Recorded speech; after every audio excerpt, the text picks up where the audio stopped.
Pues Magnífico. sí, sí, ya tenemos algún tiempo, pues, pero pues confiando de que las promesas del Señor son fieles y verdaderas. Amén, así es. Amén. Gracias, hermana Morales. Y también gracias a nuestro hermano Fabián, que ya nos comenzó a grabar.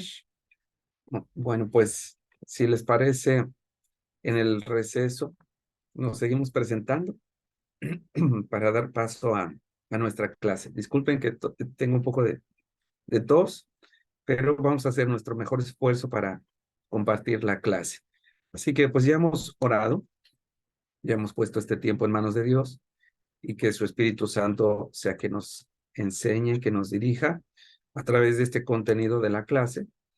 La clase anterior estuvimos hablando acerca de la introducción de lo que es la historia del cristianismo. Estuvimos revisando básicamente el contexto de dónde se fue desarrollando esta historia y nos quedamos en esta parte de lo que representaría para la iglesia el crecimiento y el cumplimiento de Hechos 1:8, que dice: recibiréis poder cuando haya venido sobre vosotros el Espíritu Santo, y me seréis testigos en Jerusalén, en Judea, en Samaria y hasta lo último de la tierra.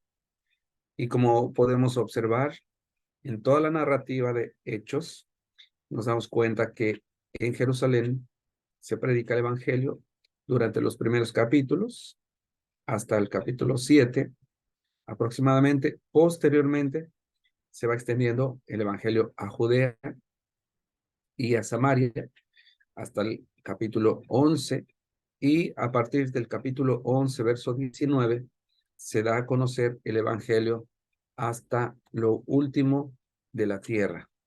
Y como ustedes recordarán, estamos estudiando lo que es la historia del cristianismo en esta era apostólica, en el primer siglo.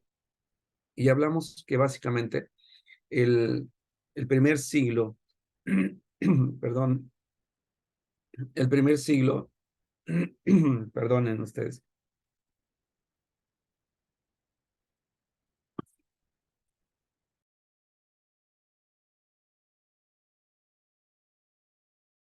disculpen, el primer siglo básicamente se muestra el avance de la obra, el testimonio local, y este testimonio local se da a conocer a través del ministerio de los apóstoles. Así que eh, en este periodo, el testimonio local se da del 30 al 45 después de Cristo aproximadamente.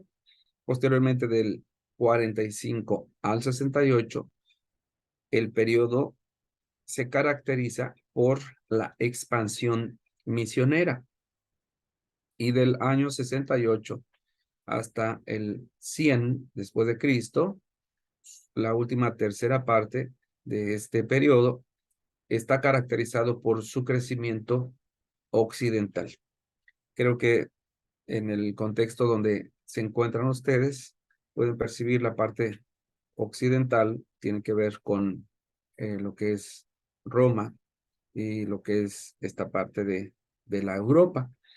Y la parte oriental, pues básicamente tendría que ser lo que es el Imperio Bizantino y Constantinopla en aquella época.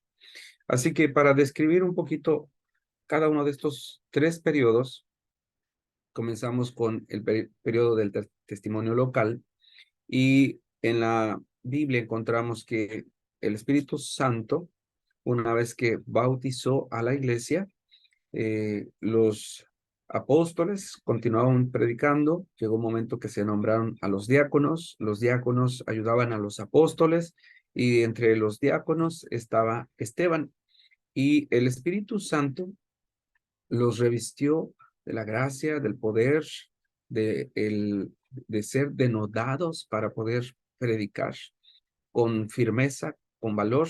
Y en este proceso encontramos ya el primer martirio, o el primer mártir, que fue el diácono Esteban.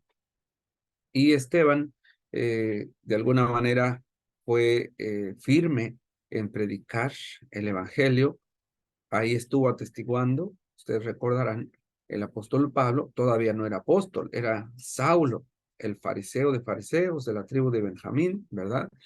Y, y Saulo de Tarso contemplaba este martirio, y esto desató una fuerte persecución para los cristianos, que los sacó o los dispersó de Jerusalén hacia Judea y hacia Samaria. Y la Biblia declara que por donde ellos iban, ellos daban testimonio. Saulo quedó impresionado, quedó impactado por el valor de los cristianos, y en el caso de Esteban, que ni aún en el último momento de su vida en este mundo, él negó su fe. Al contrario, él abrazó la fe, y eso pienso que ya había impactado su corazón hasta aquel momento cuando tiene su encuentro con Jesús. Pero en este proceso de la historia, en esta etapa de la historia, mejor dicho, el testimonio local se sigue extendiendo, y ahora, después del martirio de Esteban, es a través de la predicación de Pedro.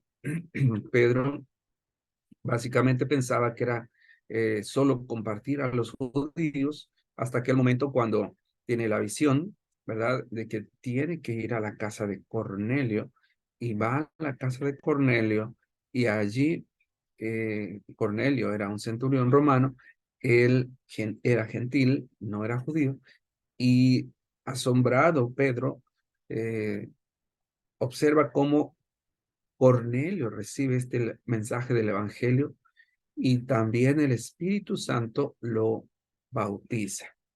Así que Pedro entiende que en aquella visión, cuando Dios le dice, lo que he limpiado, no lo llames inmundo, jamás, entiende Pedro que el Evangelio es para los gentiles también. Así que llega el momento en que unos varones, dice Hechos capítulo 11, unos varones van a Chipre, y se establece también la iglesia allí, y llega el momento, declara Hechos capítulo 11, en el verso 9, perdón, 19, como los que habían sido esparcidos a causa de la persecución por motivo de Esteban, llegan a Fenicia, Chipre y Antioquía, y no hablaban a nadie la palabra, sino solo a judíos. Pero, dice el verso 20, había entre ellos estos varones de Chipre y de Cirene, los cuales cuando entraron en Antioquía, hablaron también a los griegos, y les anunciaban el evangelio del Señor Jesús. Qué interesante que estos varones, para comenzar, no dice cómo se llamaban, pero porque el protagonismo es del Espíritu Santo y de Cristo Jesús, pero el dato que llama la atención es que era a griegos que los estaban eh, evangelizando, que les estaban testificando, y se convierte este grupo en la primera iglesia gentil allá y en Antioquía. Paradójicamente o curiosamente, la iglesia de Antioquía se convirtió en una iglesia misionera en relación a la iglesia judía, a la iglesia en Jerusalén. Jerusalén tenía una cosmovisión de mirarse solamente a ellos mismos, los judíos me refiero, pero la iglesia en Antioquía principalmente empezó a predicar a más gentiles, y no a guardarse el mensaje. Y esto nos hace considerar que la iglesia muchas veces se queda dentro de sus cuatro paredes y no quiere mirar a las necesidades del mundo que le rodea.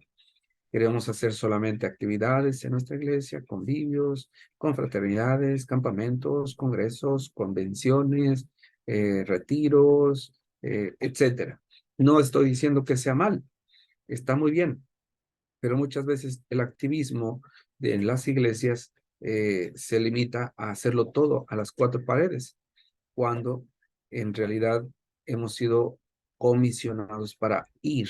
No es que la comunidad venga a la iglesia necesariamente, sino que la iglesia tiene que salir a la comunidad.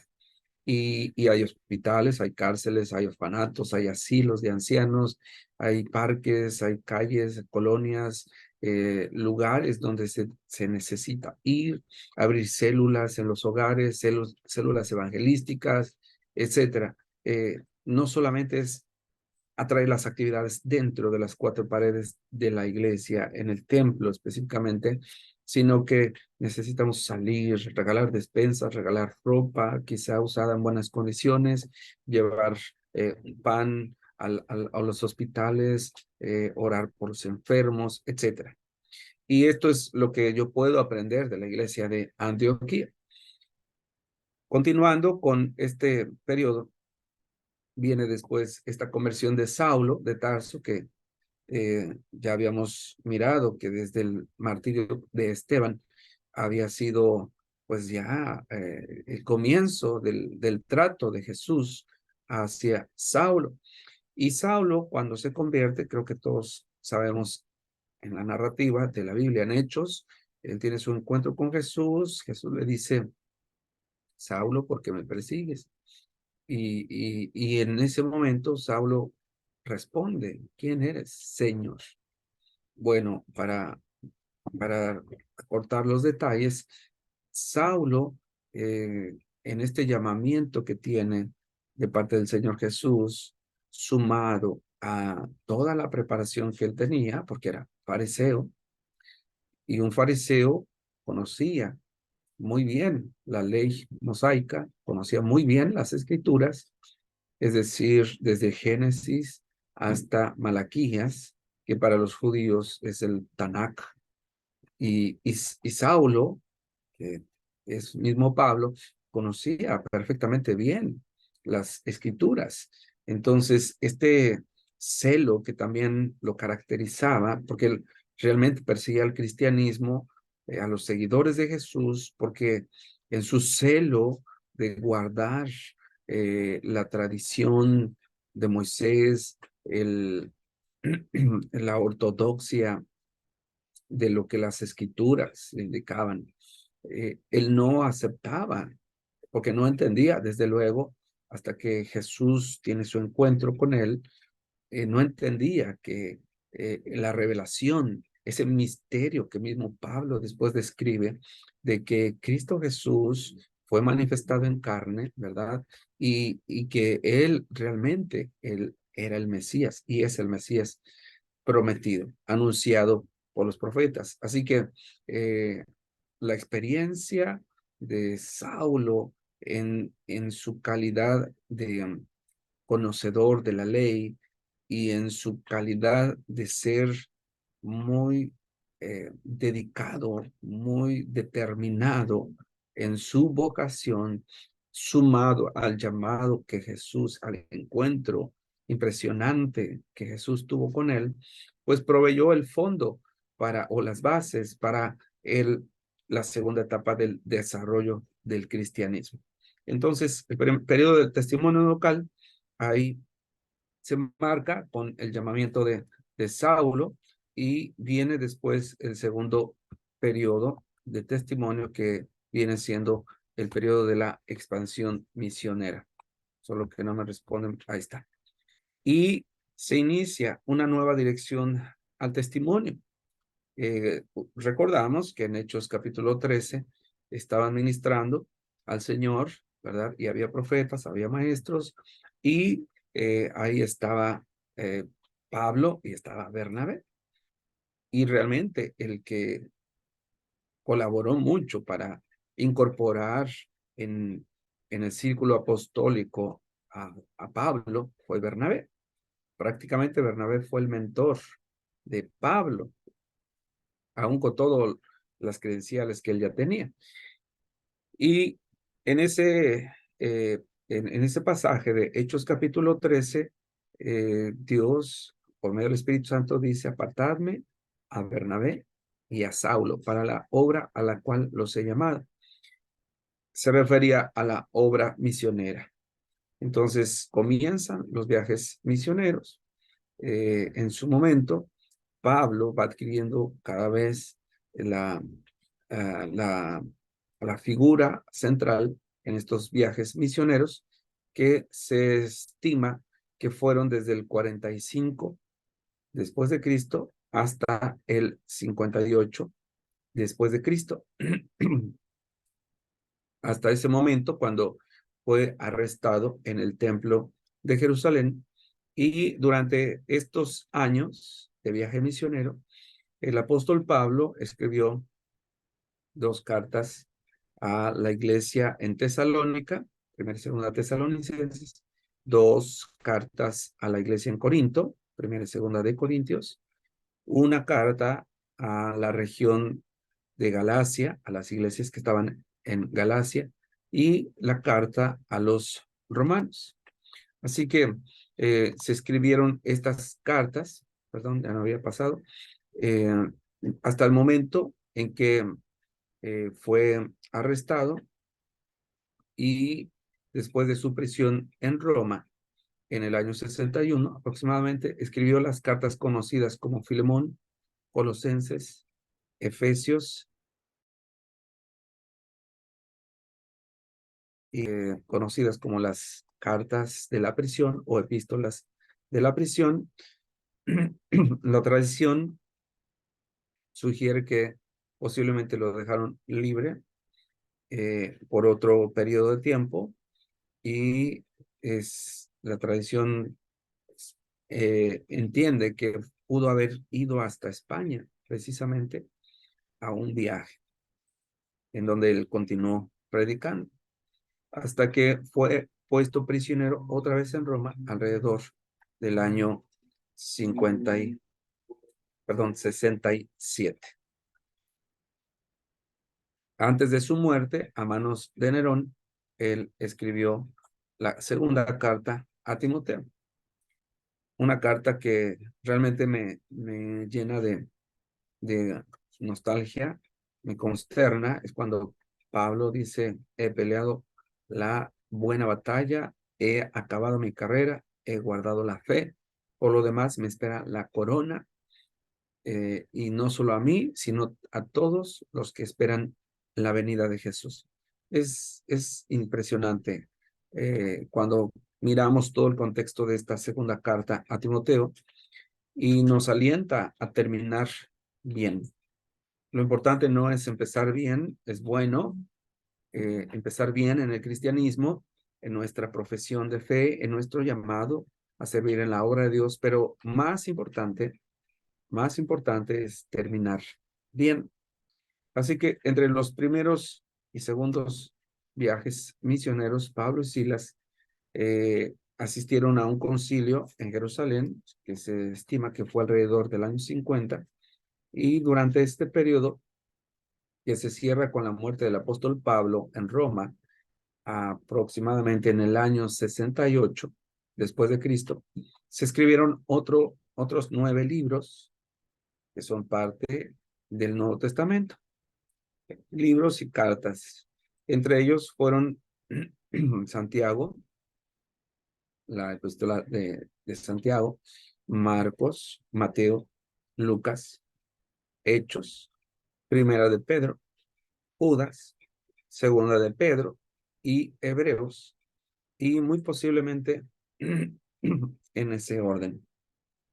Así que la expansión que se fue dando, impulsada por el Espíritu Santo a través del ministerio de Pablo, se puede notar, y de alguna manera el Evangelio llegó a regiones, hasta Italia, hasta lo que actualmente es Irán, incluyendo norte de África, muy posiblemente hasta Gran Bretaña, hasta la India, o inclusive hay quienes creen que hasta China, ¿de acuerdo? Y la tercera parte sería el testimonio ya a nivel occidental, pero antes de ello, en este esquema, ustedes pueden mirar el desarrollo cronológico del ministerio de Pablo. Entonces, quizá le puede hacer una captura de pantalla y revisarlo con detenimiento. Cuando se revisa el ministerio de Pablo de manera detallada, encontramos más o menos esta cronología, su conversión. Las fechas son aproximadas. De repente los autores pueden variar entre 1, 2 años, 3 años. Y las fechas son aproximadas, pero se trata de aproximar lo más, eh, lo más posible cómo fue la cronología del ministerio de Pablo, su conversión, después en Damasco, su primer viaje misionero, aquel momento del concilio, su segundo viaje misionero, las cartas que escribió, y su tercer viaje misionero, asimismo las cartas que escribió, eh, la continuación de su tercer viaje misionero, con otras cartas, el encarcelamiento, su viaje a Roma, su prisión y las cartas que él escribió. Finalmente, Pablo en arresto domiciliario y su segundo encarcelamiento. ¿De acuerdo? Entonces, este es un esquema que el autor Arturo Pérez, en su libro De Piedra en Piedra, nos comparte. Muy bien, entonces continuemos al periodo del crecimiento occidental. Es la última parte del primer siglo después de Cristo, y este material de, de la historia del cristianismo realmente es escaso. Lo poco que se sabe es que alrededor del año 66 después de Cristo estalló la guerra judía-palestina. Sabemos que esto finalmente eh, resultó en completa destrucción de Jerusalén en el año 70. Esto marcó incluso el fin del templo de Herodes y, en consecuencia, el cese de los sacrificios de los judíos. Al mismo tiempo, pues eso desarraigó la iglesia cristiana de Jerusalén y esparció a la gente, ¿verdad? La tradición sugiere que el apóstol Juan fue a Éfeso y ahí estuvo como pastor principal. De hecho, autores consideran que él fue un principal líder, y esto es admisible, puesto que el movimiento más lógico sería ir hacia los grandes centros eclesiásticos. Así que la literatura posterior va dando indicios de que los cristianos pudieron haberse ido a distintas partes del Mediterráneo occidental.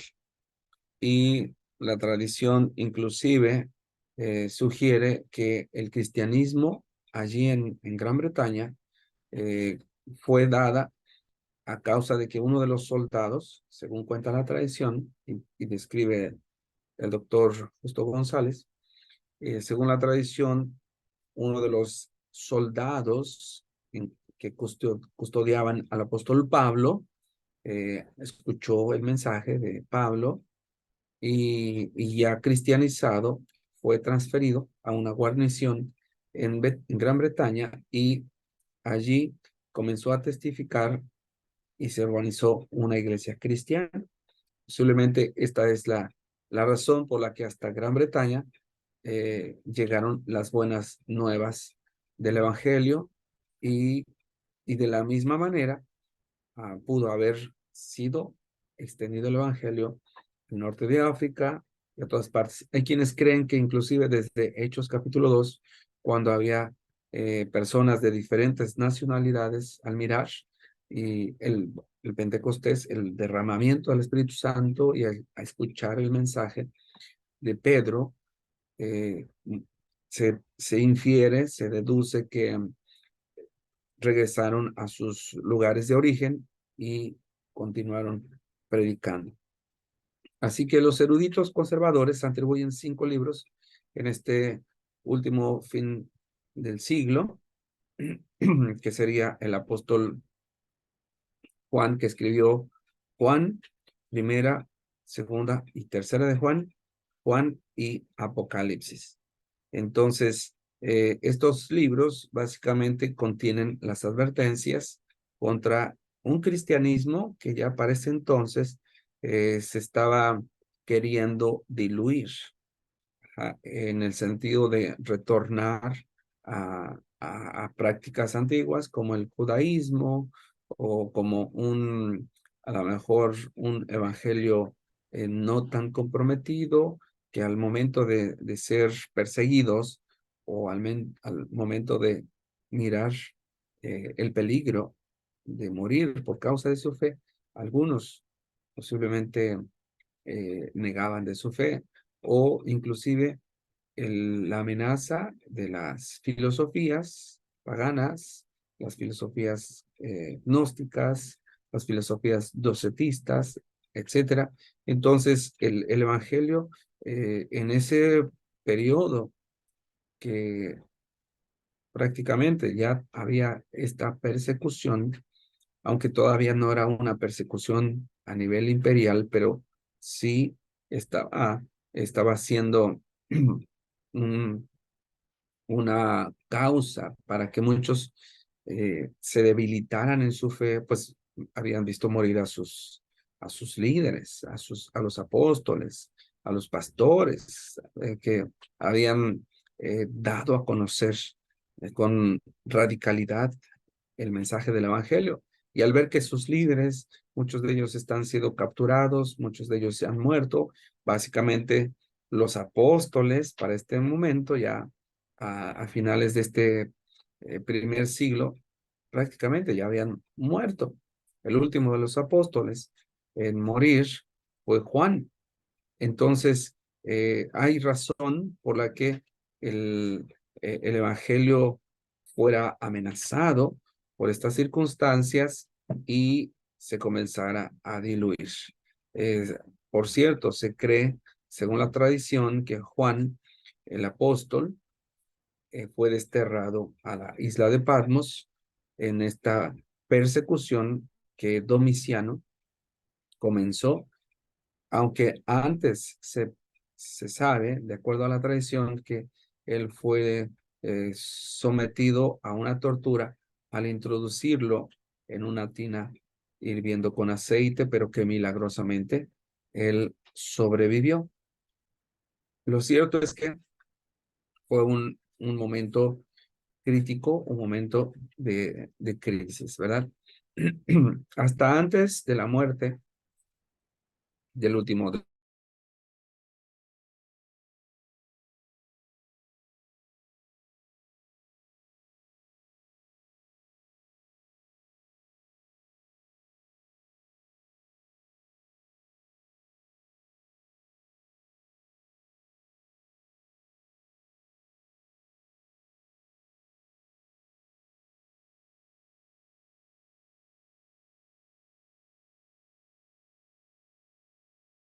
Se pausa.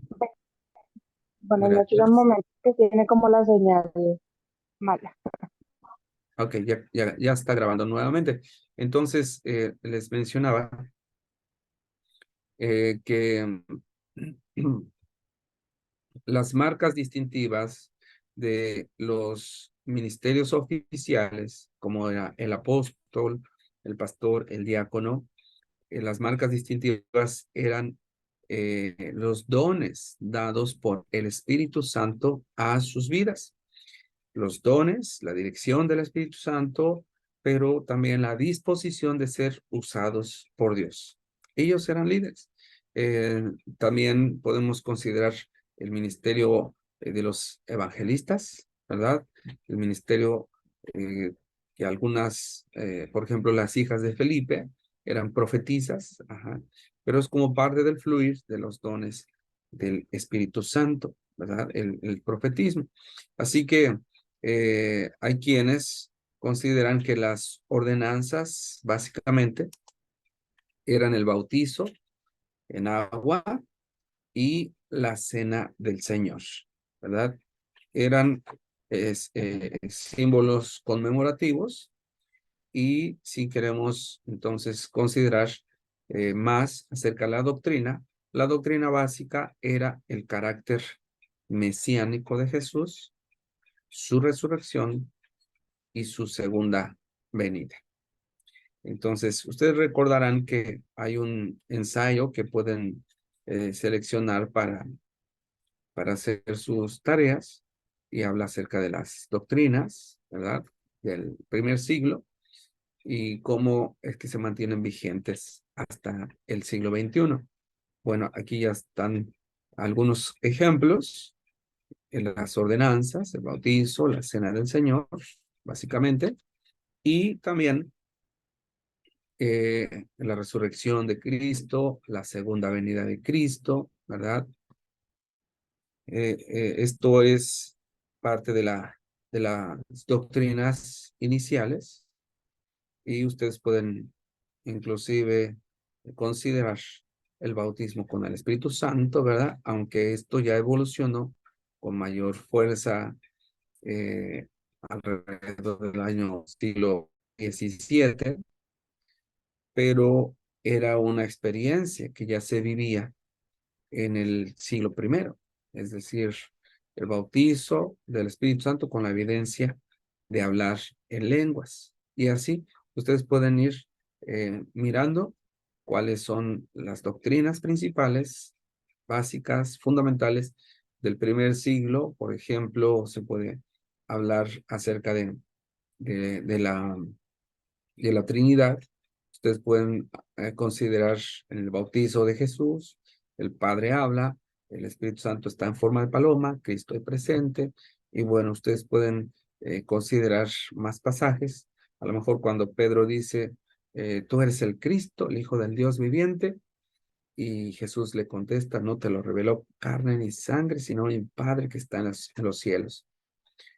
Y pueden hablar con estos ejemplos y algunos más que hay en el Nuevo Testamento acerca de la Trinidad, ¿verdad? Ya pueden checar, por ejemplo, Colosenses, en Cristo habita corporalmente la plenitud de la deidad, ¿verdad?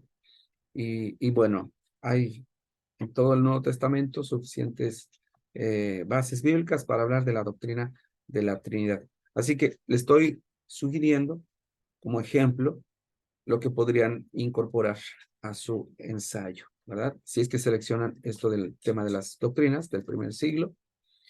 Y bueno, comenzamos con las persecuciones que se van dando durante este primer siglo. Los principales oponentes en el primer siglo, como recordarán, eran judíos. Los judíos que no aceptaban a Jesús, los judíos que no aceptaron que los seguidores de Jesús, los del camino, inicialmente así les llamaban, y ya posteriormente se les dijo los cristianos. Ajá. De hecho, por primera vez, dice Hechos, se les llamó cristianos en Antioquía, pero el término cristiano era un término despectivo, era como dar a entender, ahí está el Cristo, pero en pequeño, así como burlosamente, ¿no? Burlando, como que ahí está un seguidor del Cristo, ¿verdad? De aquel que se proclamaba Cristo. Y por eso se les llama cristianos, como un Cristo en pequeño. Cristo en pequeño es lo que se sobreentendía del término. Y los judíos fueron los principales oponentes de Cristo y de la iglesia en el primer siglo. La persecución que Nerón en el año 67 de alguna manera también tuvo que ver con judíos, ¿verdad? Pero no dimensionaron los romanos, el imperio romano, no dimensionó que este cristianismo trastornaría el imperio, ¿verdad? Los siguientes siglos después de esta persecución que ya había hecho Nerón en el 67, los siglos posteriores, sus principales enemigos del cristianismo eran romanos, básicamente. Ajá. Con Nerón ya había sido martirizado el apóstol Pablo y también el apóstol Pedro, ¿verdad? Y este monarca, de alguna manera, en un comienzo fue tolerante con el cristianismo, quizá, pero hasta el momento que él se percibe que había una amenaza en su imperio, empezó con un desenfreno y con una persecución bárbara, atroz, y se sabe a través de la historia universal inclusive que Nerón ordenó que Roma fuera incendiada, y mientras Roma estaba quemándose, eh, él subió a la torre llamada de Mecenas y empezó a tocar la lira y a cantar el cántico del incendio de Troya, declarando abiertamente que deseaba la ruina de todas las cosas antes de su muerte. Permítanme tantito.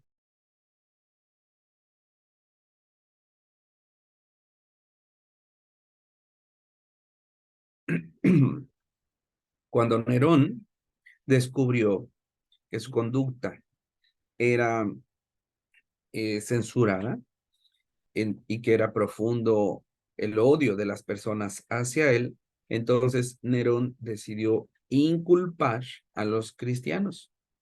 Un autor llamado Juan Fox, él dice que las brutalidades cometidas contra los cristianos fueron tales que movieron aún a los mismos romanos, a los soldados, a compasión. Por ejemplo, Nerón refinó sus castigos, sus crueldades, inventando cosas como que a los cristianos los cosían en pieles de animales y los arrojaban hacia los perros hambrientos, y los perros pues obviamente comían hasta el momento que morían estas personas por ese ataque de los perros. A otros los vistió de camisas con ceras, a otros cristianos, y con esas camisas con ceras los ataba en los postes de su palacio y los encendía como antorchas humanas, supuestamente para iluminar sus jardines, ¿verdad? Y esta persecución en general por todo el Imperio Romano, pues fue incrementando poco a poco. En esta persecución es que les menciono, Pablo y Pedro murieron, pero no solo ellos, sino que también a estas persecuciones o estas muertes se les puede añadir Erasto, que era tesorero de Corinto, Aristarco el Macedonio y Trófimo de Éfeso, además Barsabás y Ananías, obispo de Damasco.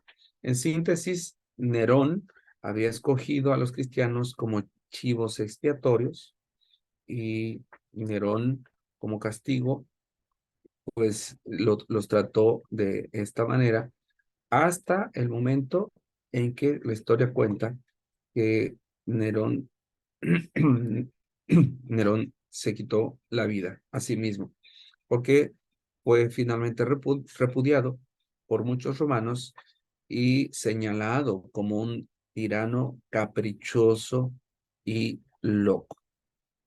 Eso fue la primera persecución durante el primer siglo, eh, en el año 67, no lo pierdan de vista, con el emperador Nerón. Pero la segunda persecución comenzó en el año 95 después de Cristo, durante el reino de Domiciano.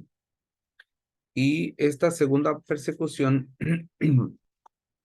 no era un movimiento universal aún contra el cristianismo, sino que básicamente su ataque o la persecución era contra cualquiera que no adorara al emperador. Y por supuesto, pues incluía a los cristianos.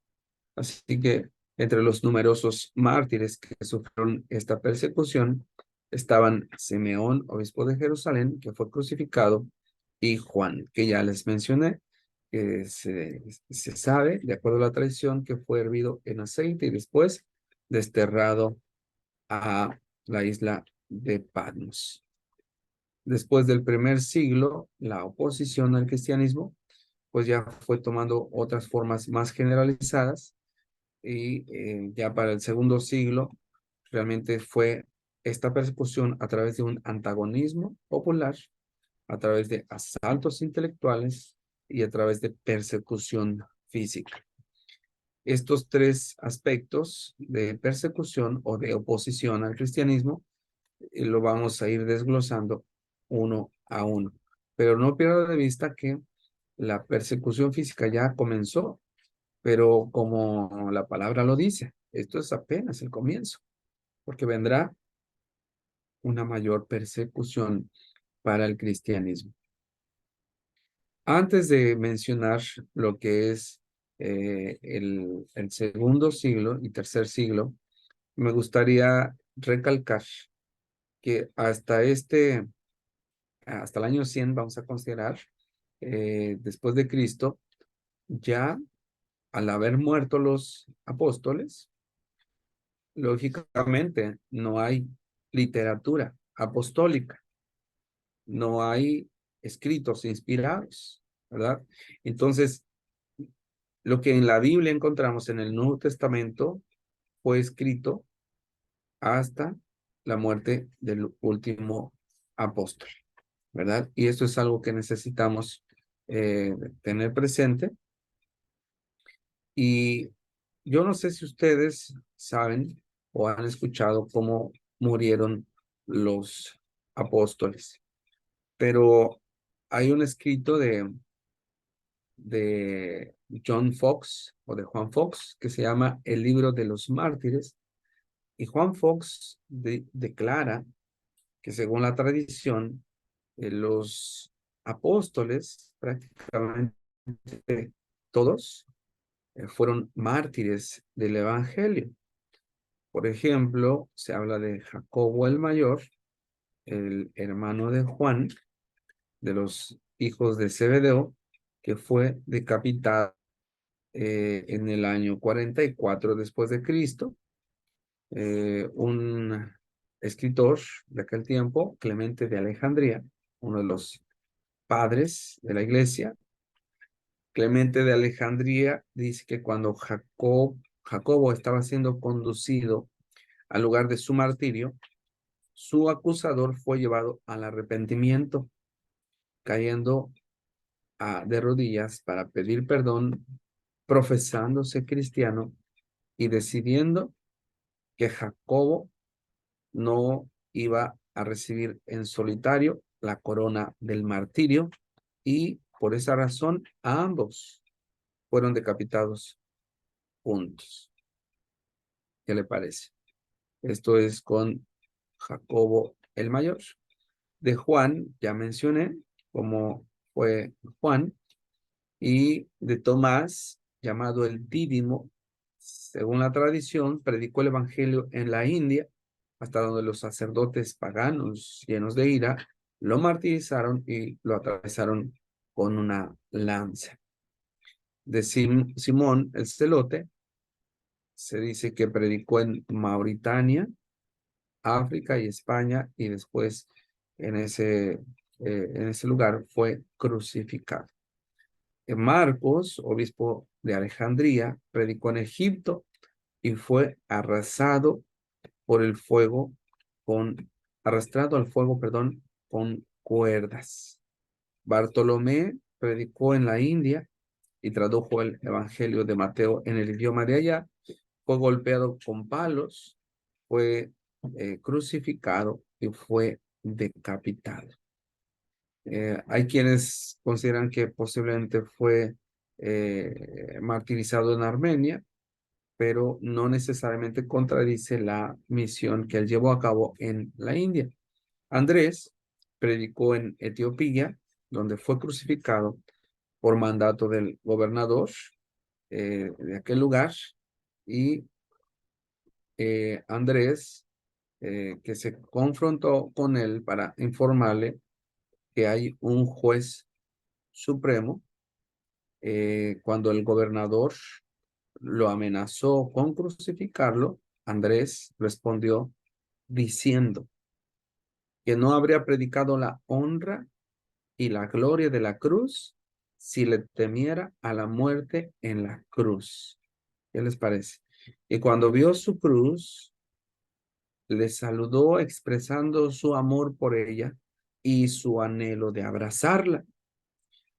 Entonces, qué interesante la manera en que enfrentaban el martirio estos primeros cristianos, los apóstoles, ¿verdad? Y Mateo predicó con mucho éxito en Etiopía y Egipto y fue matado o fue asesinado con una lanza. Felipe predicó en Hierápolis de Frigia, en Asia Menor, donde fue crucificado, apedreado y sepultado junto con sus hijas. ¿Qué les parece?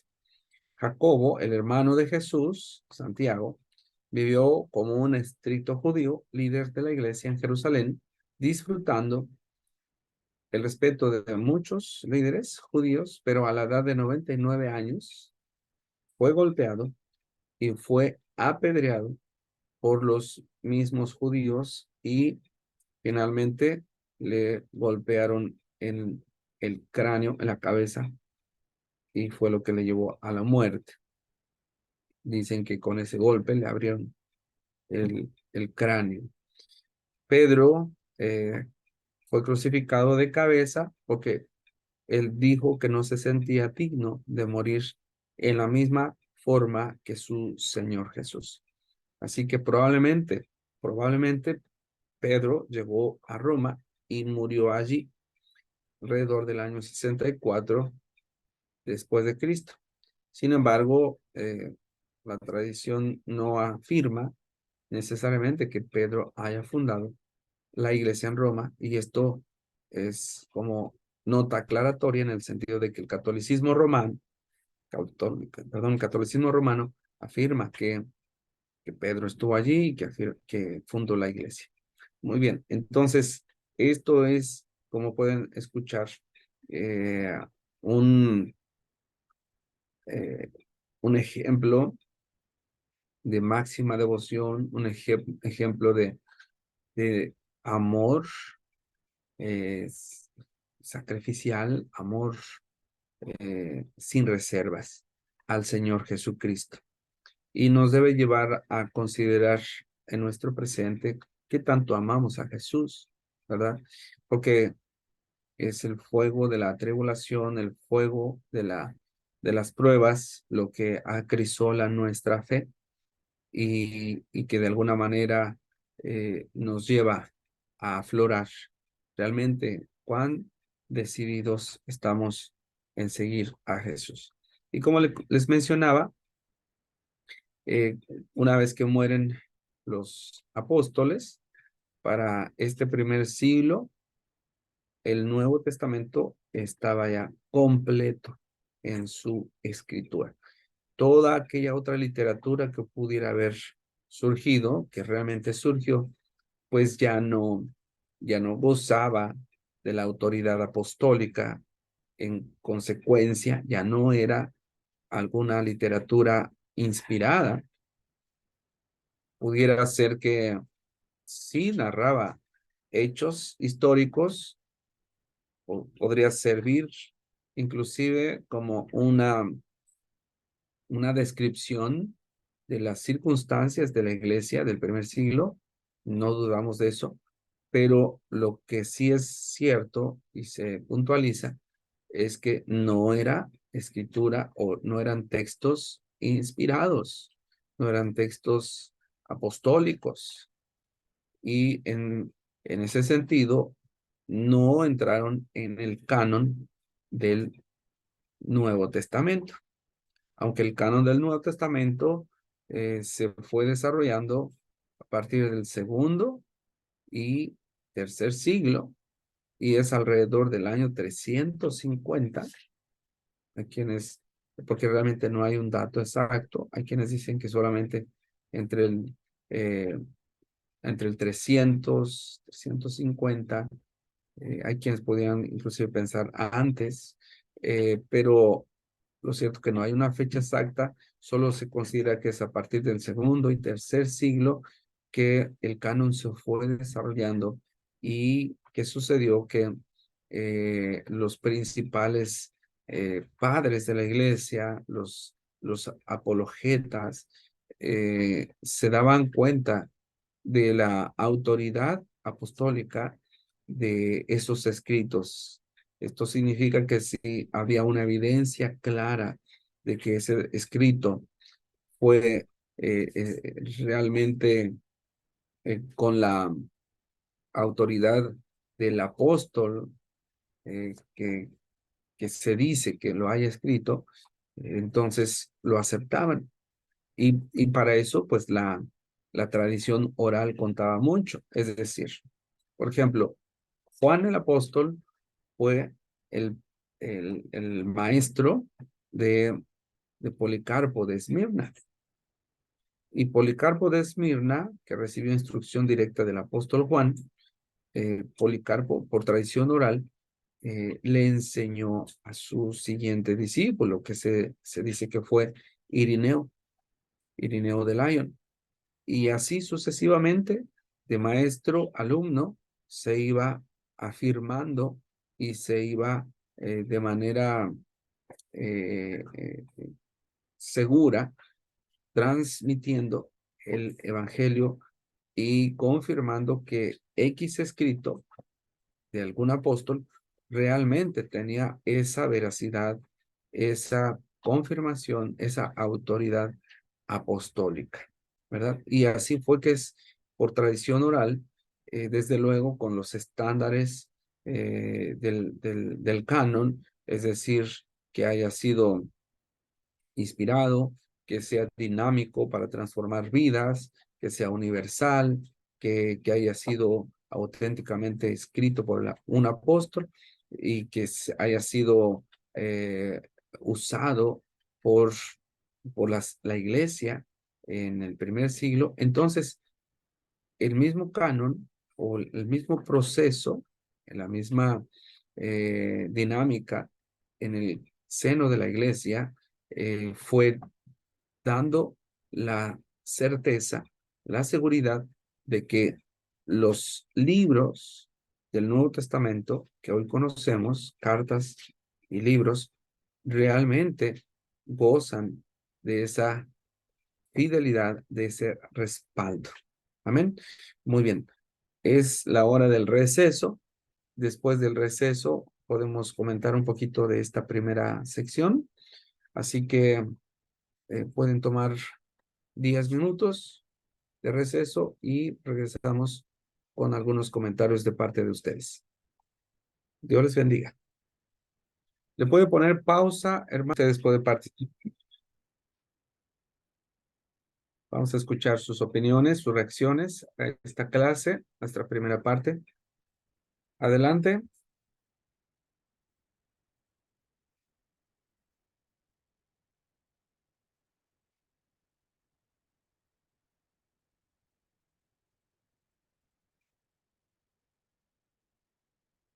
Muy bien, como es mucho el deseo de participar y veo que se están peleando por tomar la palabra. Vamos a ver. Recuerden que la participación es importante. Hermana Norma, ¿qué opina usted de este primer periodo? ¿Qué le parece? ¿Qué sentimientos provoca en usted?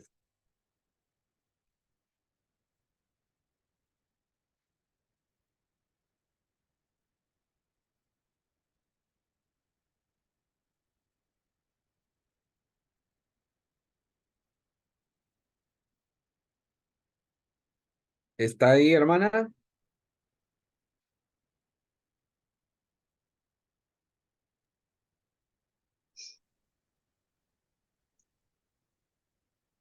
Me parece que A- no está. Amén, hermano. Dios les bendiga. Amén, Dios le ¿Puedo bendiga. tomar la palabra? Sí, hermana, adelante. Bueno, bueno, gracias. Bueno, para mí lo que he escuchado es que em, todo, todo para nosotros es un ejemplo a seguir, eh, así como los apóstoles o todos nuestros hermanos antepasados, eh, a como ellos le sirvieron al Señor, dieron su vida por el Señor. Yo pienso que es igual porque es el mismo evangelio hasta el día de hoy. Y también nosotros pues tenemos que tomar esa iniciativa y también si es necesario, ¿verdad? Si es necesario, a como vemos el ejemplo de los apóstoles, los profetas, que ellos le sirvieron al Señor hasta entregar su vida. Y hoy en día, pues parece que lo vemos más, un poco más fácil. Mm, de lo que yo tengo de ser cristiana, que a mis 52 años tengo 40 años de ser cristiana. Bueno, no me ha tocado padecer así hasta ese extremo, pero pienso que, bueno, si nos toca, pues tendremos que estar listos, ¿verdad? Porque todavía, pues, hasta el momento en que Cristo venga, el tiempo que falta no sabemos, pues, qué, qué persecución venga para la iglesia y pienso que, bueno, para mí es de mucha bendición escuchar todo eso y pienso que será para que nosotros pues nos preparemos aún más y más en la iglesia, en el evangelio, en la vida cristiana. Amén. Amén. Gracias, hermana Alicia, por su participación y su opinión. Vamos a continuar y definitivamente, pues, hay un gran ejemplo, un gran legado que tenemos de parte de los apóstoles, de los primeros cristianos en esta parte de la historia. Muy bien, vamos a hablar ahora de la segunda etapa. Recuerden que estamos más o menos en el enfoque de J.C. Lehman y vamos ahora a la segunda etapa que es la iglesia perseguida. Vamos añadiendo información del doctor Justo González, desde luego, pero en esta estructura que J.C. Lehman propone. Así que vamos a revisar el segundo siglo y tercer siglo y comienzos del cuarto siglo. Y este periodo es el periodo de la iglesia perseguida. Así que después del primer siglo, la oposición, que habíamos anticipado, tomó tres formas generales: antagonismo popular, asaltos intelectuales y persecución física. Así que a través del trabajo de los primeros cristianos, al predicar el evangelio, los principios del reino de Dios, y aunque había un notable crecimiento, desde luego, porque había muchos adeptos que venían a Cristo Jesús, al evangelio, y a pesar de que había este crecimiento, el movimiento o este cristianismo no era popular. La mayoría o las grandes mayorías, la sociedad popularmente todavía se mantenía adorando a los falsos dioses de los griegos, de los romanos. De hecho, había algo que le llamaban el panteón, así, panteón grecorromano, como lo escucha, quizá panteón para hoy nuestros días, es el lugar de la sepultura de nuestros ancestros, pero en aquel tiempo el panteón era como una especie de del lugar donde estaban los dioses de tanto Roma como de Grecia. Esto quiere decir que había crecimiento en el cristianismo, pero no era un movimiento popular, mayoritario. Ajá. Y el estilo de vida diferente de los cristianos, esto provocaba sospechas, provocaba odio de parte de esta sociedad en general. Y los odiaron por ser diferentes en el sentido de que, como ustedes recuerdan, la ordenanza de la Cena del Señor, de tomar el jugo de uva, el pan sin levadura, es decir, comer el cuerpo del Señor y beber su sangre, que no era literalmente, pero se malinterpretaba, sobre todo porque se llegaban a hacer las reuniones de manera clandestina, es decir, no eran reuniones abiertas por el temor a ser eh, capturados y a someterlos a la tortura y aún hasta la muerte. Es decir, que las reuniones eran reuniones en secreto, reuniones clandestinas, y aún así no faltaba quien se las pudiera haber ingeniado y escuchaba en la habitación, en el lugar, aunque a puerta cerrada, pero podían escuchar que comían el cuerpo del Señor, que bebían la sangre del Señor Jesús, y eso se malinterpretaba como si fueran caníbales. Recuerden que a veces ya no era tanto una evidencia lo que se requería, sino simplemente el antagonismo, el dolo hacia ellos, el odio que ya se tenía, los llevaba a aumentar, aumentar o a exagerar en la serie de señalamientos al cristianismo. Se les señalaba entonces de ser caníbales, se les señalaba de ser inmorales, porque como ustedes recuerdan, la buena práctica del cristianismo en el primer siglo era el amarse unos a otros, ¿verdad? Y yo no dudo que este amor entrañable se malinterpretara por la gente inconversa. El hecho de que se dijeran posiblemente un hermano a más hermanos, a más hermanas en la fe, y le dijeron te amo hermano, te amo hermana. Entonces era mal interpretado, y recuerden, si le suman el ingrediente de odio, el ingrediente de desprecio al cristianismo, entonces cualquier situación era motivo suficiente para acusarlos o para eh, desecharlos por ser diferentes. Entonces se les acusaba de ser inmorales, porque a todo mundo amaban. Ajá, y bueno, la palabra amor no la entendían en el sentido sano, en el sentido fraternal, sino la entendían en un tipo de diferente de amor apasionado, quizá, ¿verdad?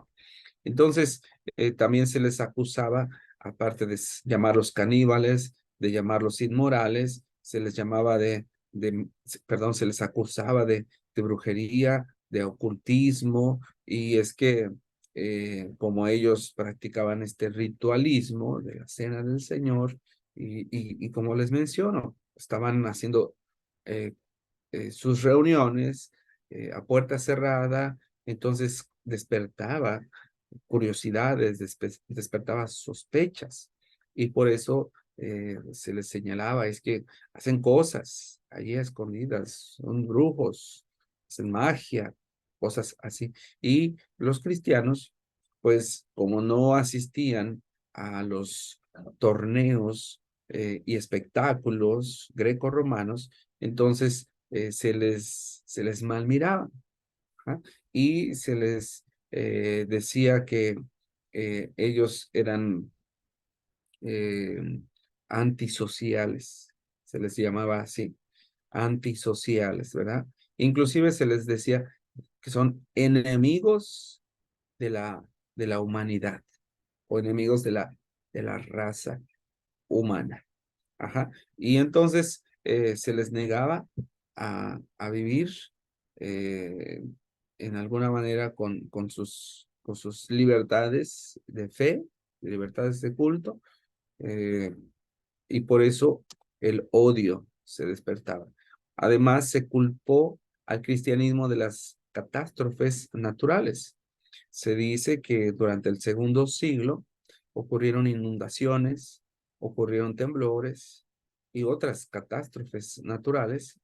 Entonces, estas personas que adoraban a los falsos dioses, a los griegos y a los romanos, eh, pues le echaban la culpa a los cristianos porque según el entendimiento del paganismo, los cristianos al no adorar a esos dioses greco-romanos o esos falsos dioses greco-romanos en nuestra cosmovisión, pero el cristianismo al no adorar las religiones paganas eran señalados por el paganismo como ateos y, y por esa razón los culpaban y decían, los cristianos son los que están atrayendo estos castigos de parte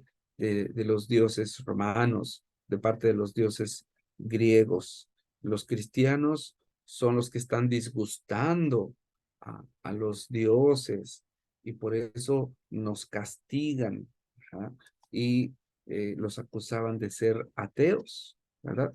Y, perdón, en este sentido, al considerarlos que se negaban a, a conocer a cualquier otro Dios, pues también afectaban en la cuestión económica, porque se fabricaban ídolos paganos, se criaban a los animales para los sacrificios paganos y el cristianismo pues no colaboraba ni con una ni con la otra situación, al contrario, condenaban ese tipo de prácticas, el hecho de tener eh, ídolos, el hecho de sacrificar a los ídolos, eso afectaba los negocios del paganismo.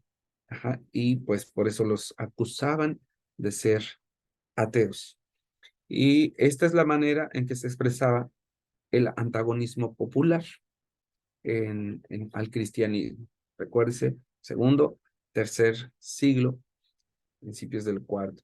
Los asaltos intelectuales, pues básicamente fue el resultado de que escritores y eruditos habían atacado la persona de Cristo a través de su literatura y también atacaron la verdad y la autoridad de las Sagradas Escrituras.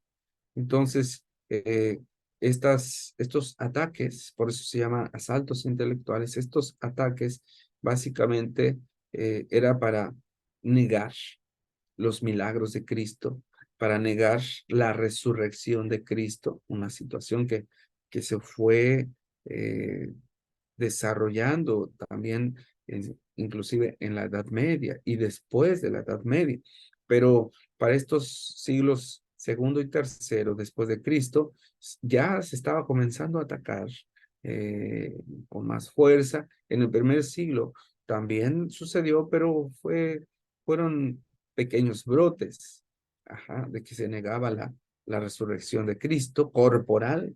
Decían que que había resucitado solamente en espíritu, decían los docetistas, ¿verdad? O los marcionistas, decían eso. Entonces, atacaban la persona de Cristo en todos estos aspectos y también atacaban la verdad y la autoridad de las escrituras. Recuerden que ya se terminó de escribir el Nuevo Testamento y esos manuscritos, pues los mantenían en, en preservación, en custodia, en cuidado, y sobre eso predicaban, y aún así el tema de lo que cada uno de estos manuscritos antiguos de los apóstoles, el tema de la gracia, por ejemplo, el tema de la regeneración, el tema del cielo, el tema del infierno, el tema de la inmortalidad del alma, todos estos temas se cuestionaban de parte de los escritores y de los eruditos. Los nombres de los principales atacantes fueron Celso y Porfirio, que eran filósofos griegos, tanto del segundo y tercer siglo respectivamente. De tal manera que los ataques externos al cristianismo originaron que la misma iglesia presentara una defensa. Así que esto fue una lucha muy severa del cristianismo, pero de la misma manera, esta etapa en el cristianismo le generó las victorias más grandes con su apología. Y aquí es donde surge el ministerio o el trabajo de los padres apostólicos. ¿Quiénes eran los padres apostólicos? Los padres apostólicos son aquellos que muchos consideran que fueron discípulos de los apóstoles, es decir, eran contemporáneos o eran inmediatamente posteriores a ellos. Y entre algunos padres apostólicos podemos encontrar a Clemente de Roma. Clemente de Roma, según el teólogo Irineo, en el segundo siglo, Clemente fue el tercer obispo de Roma, que estuvo familiarizado con Pedro, también con Pablo, inclusive parece ser que fue consagrado al ministerio por el mismo apóstol Pedro. Entonces, este Clemente de Roma, pues realmente se estima, se considera que fue colaborador de Pablo.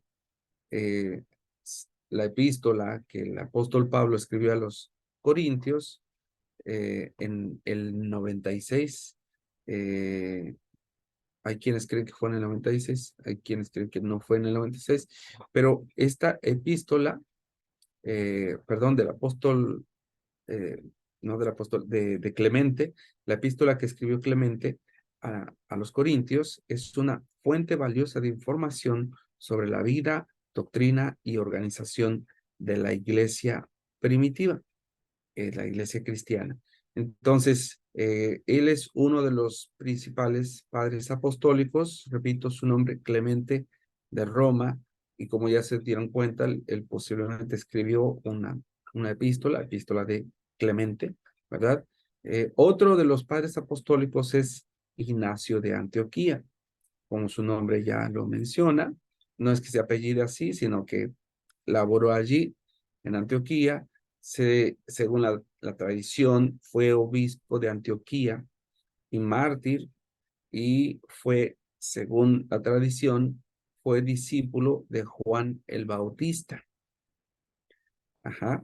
Y durante el reinado del emperador romano Trajano fue condenado a ser devorado por las bestias salvajes. Perdón, dije Juan Bautista, Juan el apóstol. Las cartas son una fuente importante sobre la creencia y la organización de la iglesia cristiana, de las primeras iglesias cristianas. Este padre apostólico, Ignacio de Antioquía, escribió sobre advertencias en contra de doctrinas heréticas que le permite a sus lectores contar con un resumen detallado de la doctrina cristiana. Él también insistía en el alumbramiento virginal de María, y de hecho se considera el primero en usar el término iglesia católica, es decir, una iglesia universal, una iglesia global en relación a la comunidad de todos aquellos fieles en Jesucristo. Así que esto fue un poquito de Ignacio de Antioquía. Otro más es Policarpo de Esmirna, otro padre apostólico, y se dice, hace un momento ya lo había mencionado, que fue discípulo directo de Juan el apóstol. Y además, se sabe de él que fue martirizado en Esmirna en el año, eh, bueno, a la edad de 86 años, mejor dicho. Y se dice que cuando le están diciendo, niega tu fe, él dice, tengo 86 años de vida y en ningún momento Jesús me ha fallado. ¿Cómo voy a negar a mi Jesús? Entonces, él no negó a Jesús y cuando decían sus acusadores que mueran los herejes, señalándolo a él, la historia cuenta que Policarpo de Esmirna nuevamente toma valor, levanta la mano y señala a sus acusadores y les dice la misma expresión. Sí, que mueran los herejes, es decir, estaba enfrentando a sus acusadores y esto lo llevó al martirio y jamás negó su fe. Y así como ellos, puedo mencionar a Papías de Hierápolis y algunos otros más. Ellos son los padres apostólicos. Por medio de estos ejemplos, les he dado a conocer que son aquellos que tienen una línea muy directa con los apóstoles. Por eso se llaman padres apostólicos, ¿de acuerdo? Y están los padres apologetas. Los padres apologetas griegos se dedicaron a refutar las calumnias y la acusación de que la iglesia suponía un peligro para el Estado. Defendían el cristianismo contra las acusaciones del ateísmo, del libertinaje, del canibalismo y vinculaban el cristianismo con las escrituras proféticas del Antiguo Testamento. Ellos, como apologetas, apologeta quiere decir defensor de la fe. Es lo que quiere decir apologeta o apología. Ajá. Y el apóstol Pedro dice, estad pues preparados para presentar defensa ante todo aquel que os demande razón de vuestra fe. Y en el término griego, la defensa quiere decir el término apología. Entonces los padres defendían la fe, exponían lo absurdo, estos padres apologetas exponían lo inmoral del paganismo y de alguna manera estos padres apologetas fueron los que hicieron una gran contribución en el sentido de defender la sana doctrina, porque ellos defendieron la unidad de Dios, defendieron el monoteísmo, defendieron el tema de la divinidad de Cristo, la resurrección de Cristo, y ellos a través de su apología demostraban que la filosofía solo se apoyaba en la razón humana, pero que el cristianismo contenía la verdad absoluta y que era todavía mucho mejor que cualquier filosofía humana. ¿Por qué razón? Pues porque traía cambios verdaderos, porque tenía un poder dinámico en el Espíritu Santo y porque de alguna manera ellos mismos ya lo habían experimentado.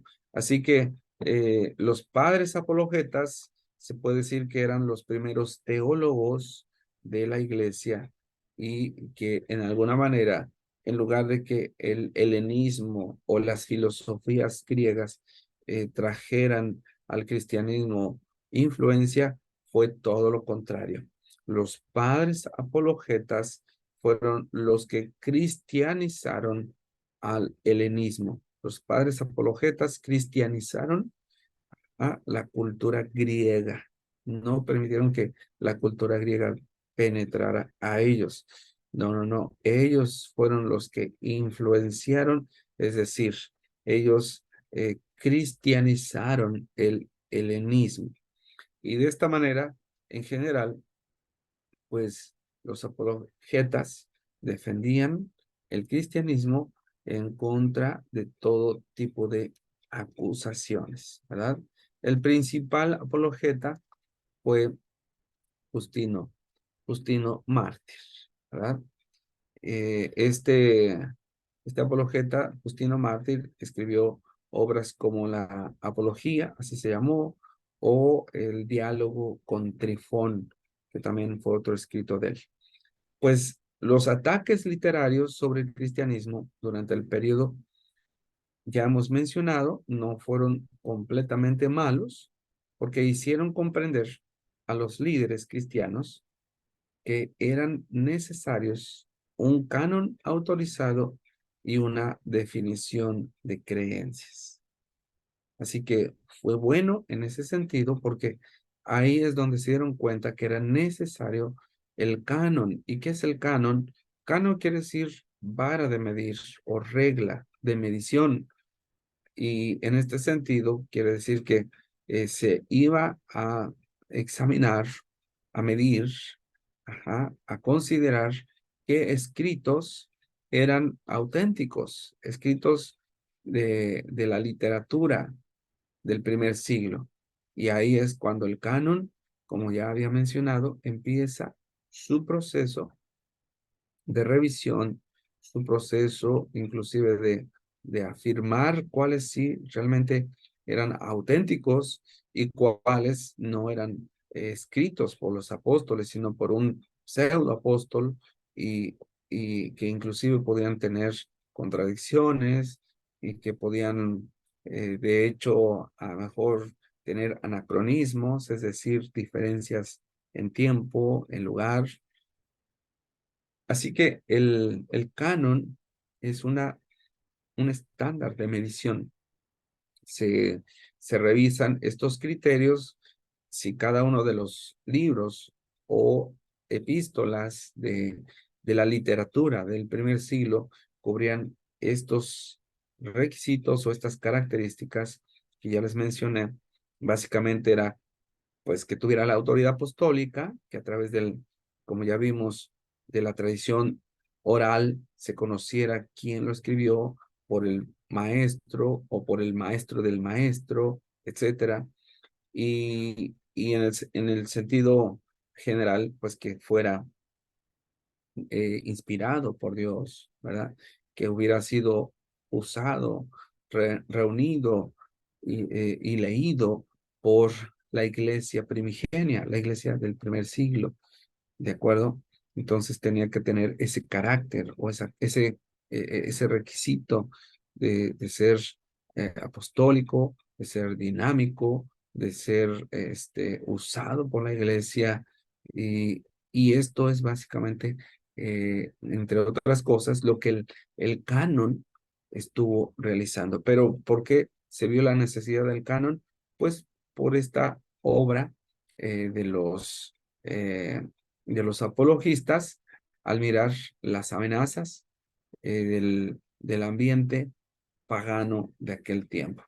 Así que los concilios, poco a poco, o reuniones de los apologistas o de los padres apostólicos, fueron ratificando la elección que ya había sido hecha por las iglesias, ¿de acuerdo? Es decir, al darse cuenta que las iglesias usaban, por ejemplo, la carta del apóstol Pablo a los Gálatas, si la usaron esa carta, recuérdense que eran manuscritos en papiro la mayoría de las veces, si las iglesias, les pone este ejemplo, de Galacia, habían estado ocupando estos escritos, estos manuscritos, entonces ya las iglesias de Galacia habían ratificado esa carta.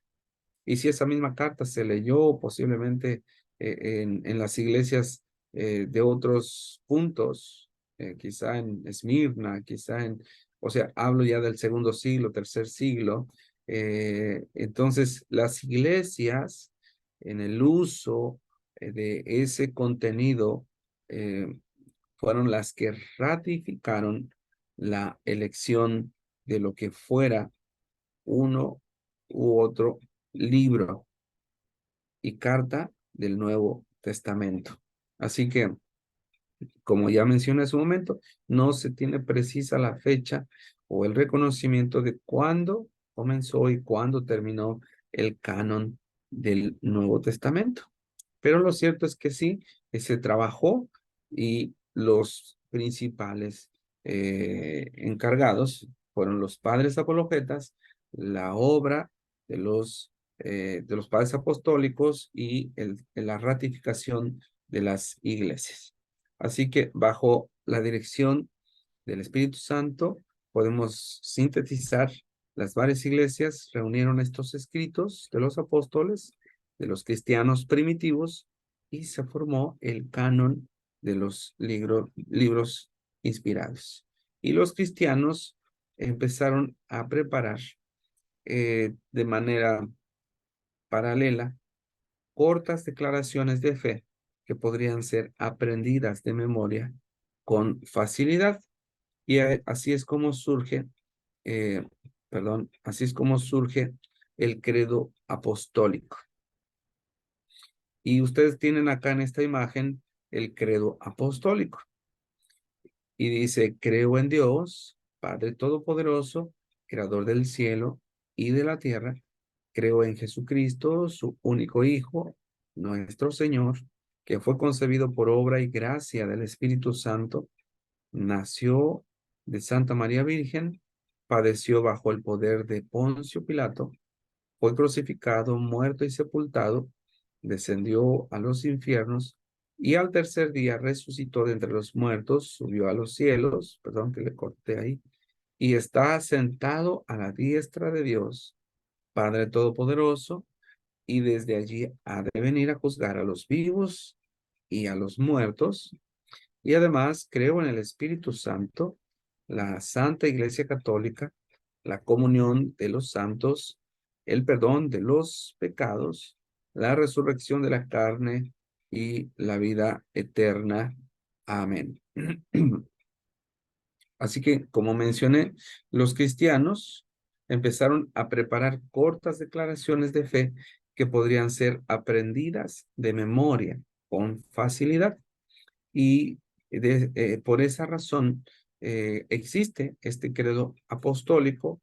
Más adelante vamos a darnos cuenta que a ese credo apostólico se le da una revisión y se le añaden algunos aspectos en el credo niceno, y luego todavía se vuelve a repetir una revisión y una afirmación ya para el credo en el concilio de Calcedonia, ¿de acuerdo? Entonces, los credos, tengamos por el momento esta razón de que vinieron a existir con el objetivo de ayudar a la iglesia a que tuviera una respuesta en el sentido de las herejías que ya empezaban a proliferar, o este tipo de amenazas intelectuales que los griegos, los romanos, en sus filosofías ya estaban intentando provocar la deserción de los cristianos. Y bueno, otra de las cosas que se ocuparon, o las estrategias que se ocuparon, fue establecer escuelas cristianas para enseñar la doctrina cristiana. ¿Qué les parece? O sea, estamos en el punto de los asaltos intelectuales, no pierdan de vista eso. Escritos que intelectualmente trataban de opacar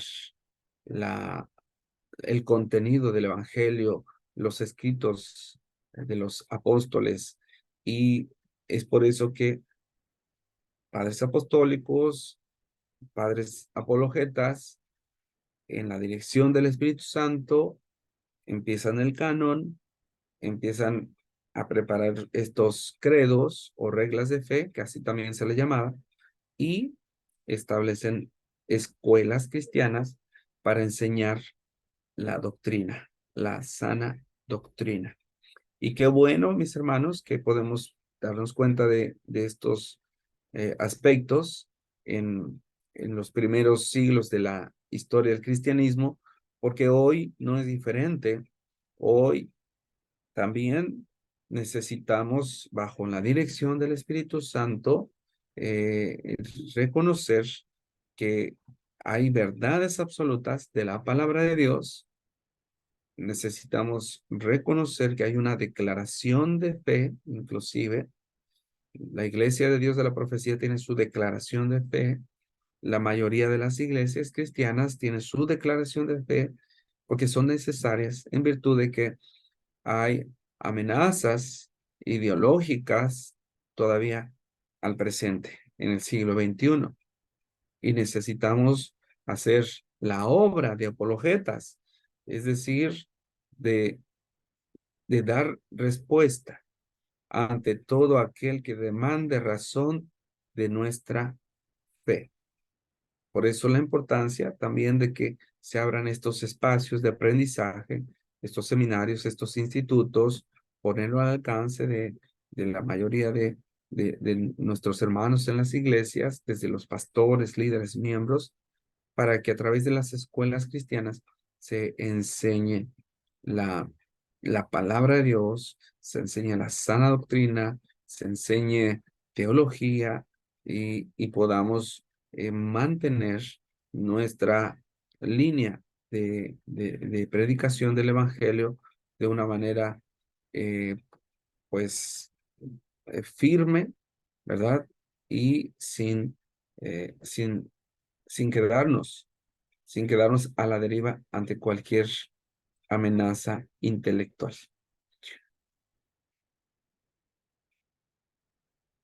Entonces, hermanos, ya en este ambiente, en este escenario, el enemigo, de alguna manera, está agitando otro tipo de estrategia, otro tipo de personas, y surgen herejías como la de los gnósticos, los ebionitas y los maniqueos.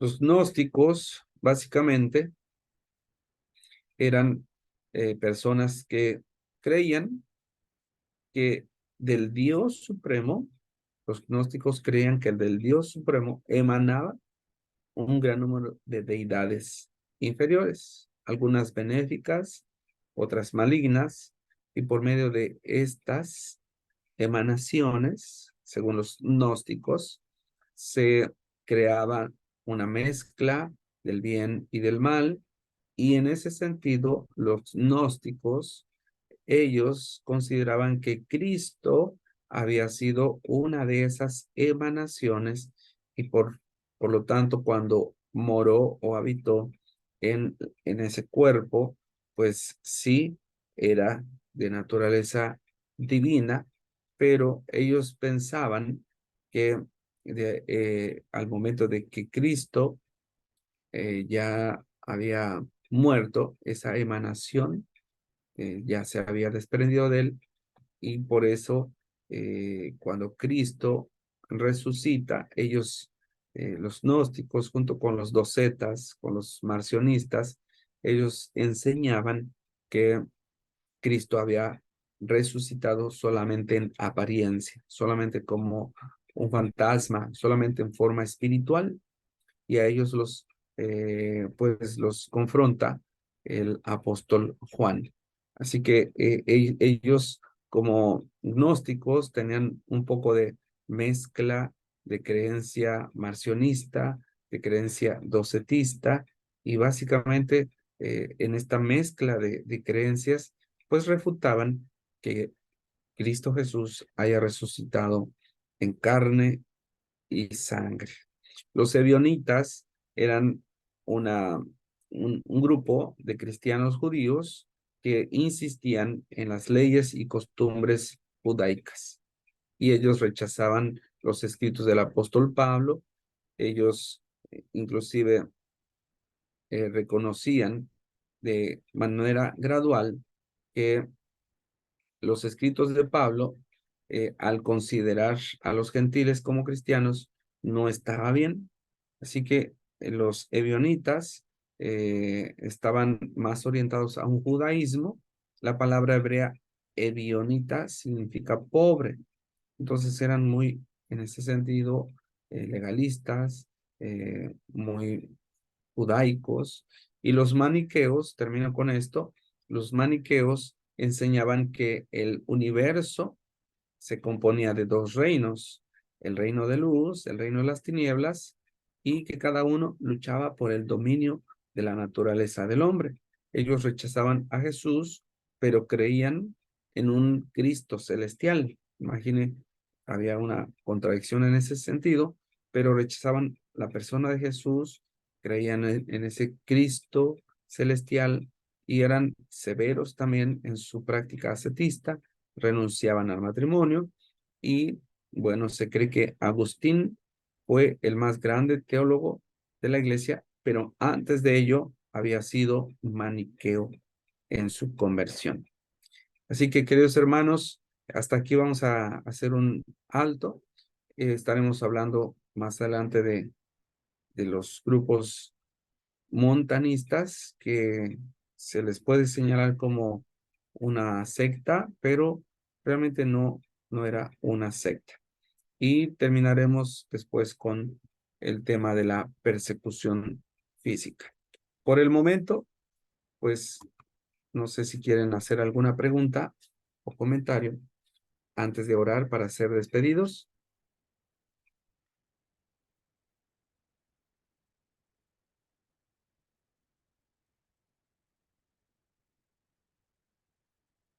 Muy bien. Hermano Daniel, ¿quieres hacer pregunta o, o No, que estás solo le aprobando? estaba dando manito arriba.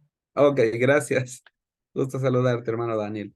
Muy bien, vamos a hacer Igualmente. una oración y estamos siendo despedidos. Después de esta oración, nos miramos el siguiente miércoles. Oramos juntos. Padre Celestial, te damos las gracias en esta noche para mis hermanos. Gracias por el aprendizaje. Señor, que después de mirar y de escuchar cada uno de estos aspectos de la historia del cristianismo, podamos abrazar con mayor devoción, con mayor determinación, esta hermosa herencia del Evangelio en tu nombre, Jesús. Gracias por cada uno de mis hermanos y hermanas que hacen su mayor esfuerzo para conectarse a estas horas de la noche, después de sus actividades. Bendice sus vidas, recompénsalos y que este aprendizaje sea provechoso, significativo y que traiga fortaleza espiritual, que aumente nuestra fe y que en el poder de tu Espíritu Santo nos impulse para seguir fielmente sirviendo en tu obra. En el nombre de Jesús, gracias te damos. Amén. Gloria a Dios. Pues que Dios les bendiga, hermanos.